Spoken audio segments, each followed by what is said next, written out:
Hi guys, it's me, Andrea. Today I will show you a canvas I made already working with gesso here on top, and I bring it on with a credit card. I use very random strokes here, right, left, up and down, short one, long ones, to get a bit of a visual texture afterwards when you put the paint on in the way I do.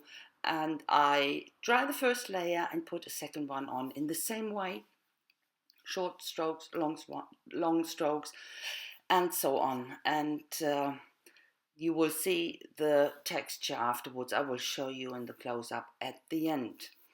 So for the tactile texture, I will use my polyfiller and start here on that corner to put a good layer on, not too thick, not too thin, and will press a stamp into it. And for that I use a stamp from Indigo Blue. It's called Bubble Background. I really like that. I didn't show it, forgot about that, so sorry about that, but it's a beautiful stamp. I really like it. So most important thing here is clean your stamp right after you used it. This stuff, you won't get that out when that's dry. It's awful. So don't mess up your stamps doing that. Here I equalize or flatten down the edges that I have a smooth transition there. And I go on the other corner and do exactly the same, and a bit on the edges as well, right and left. And you can see the stamp here a bit. And I should have let it dry a bit longer to get a nice impression. I was a bit impatient, and it is really, really difficult to stamp that or have this impression in that polyfiller when you're working on a canvas, with the edge, and then in the middle it bends down. So it's easier to do on a flat page. You can see me doing that in one of my videos.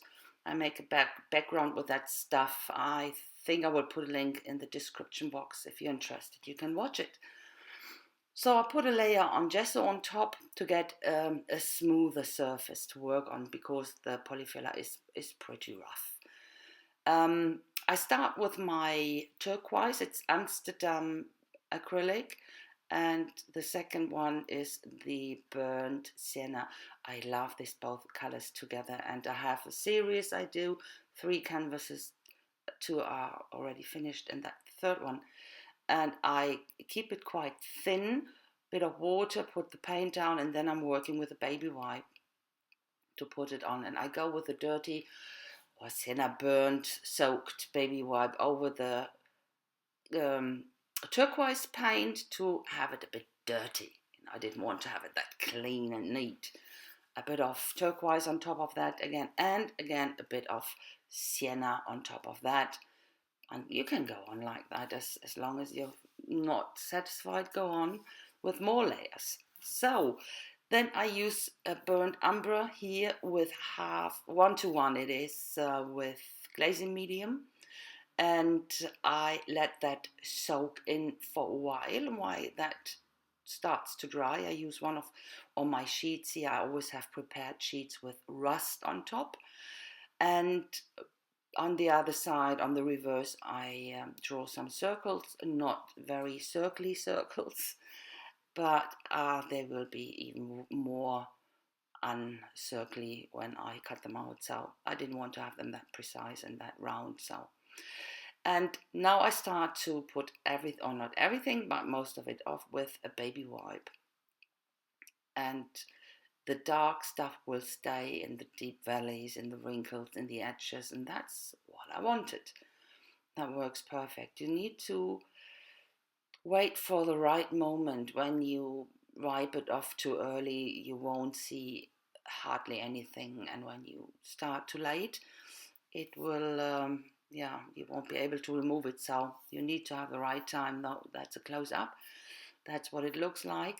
And then I go on etching my rusted circles, and I will put them on then. And that's the most, not important, the most difficult thing to, decide where to put them. Fuzzing around here, not yeah, not sure where to put them, where to leave them. No, not yet. No, no. Finally. Yay. So I glue them down now, and that's already it. I won't do more to it, and I really like it, the way it came out. And now I will show you a close up, and that's what I told you before about this visual texture you get when you put down the gesso in the way I did, and have then the paint on top in thin layers, so the gesso shines through. And I really like that when you have that without this polyfiller on top, only the texture and the background with the gesso. That looks already fantastic. I really like that. So that's you can see now why I call it Cratered Landscape. It looks like crater and reminds me a bit of the moon. So that's it. I hope you like it. I had a lot of fun. I thank you a lot for watching, guys, and I will see you hopefully with my next project. So have a nice time, guys. Photos are coming up now. Bye bye.